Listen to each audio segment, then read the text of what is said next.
Masakit pa para kay Nanay Fekan Purok sa Barangay Tulatula, Legazpi City na ako una dain niya na makakaiba pa sa mga maabot pang kapaskuhan ang sa iyang kanguda na aki.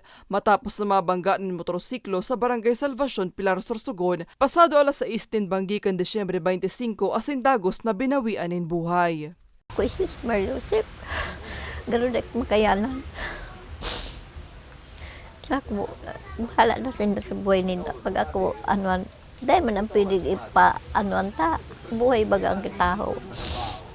Si Marites, day pa makatubod na mayo naan sa iyang pinsan.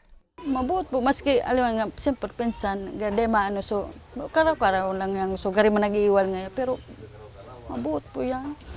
Sa gabos na pinsan kong lalaki, yan po ang halos digdi po ako sa hindi nagdakula.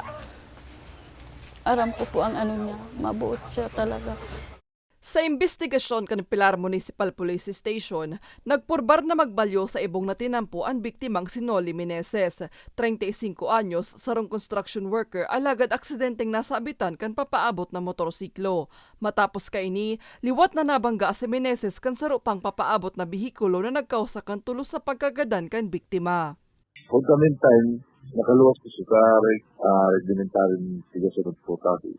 Pero in case mag-fighting kasi ito na kapamilya ka, open po ang opisina ng Pilar Case para mag-file ng kaso naman sa diesel container po.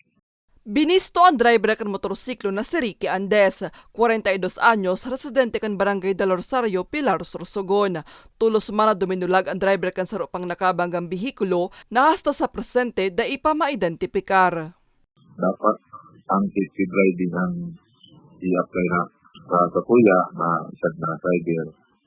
Kung wala mong kita sabing ilaw o kung mga hero, dahil na mag-drive sa kung madulong. Sa impormasyon, marikas ang padalaga ni Andes. Mayong lisensya asin mayong helmet kan mangyari ang aksidente. Mayo man na CCTV sa lugar kan pinangyarihan. Kaya hastangon yan, blanco pa ang otoridad. Mientras tanto, nakapatente na ang bangkay kan biktima sa saindang residensya.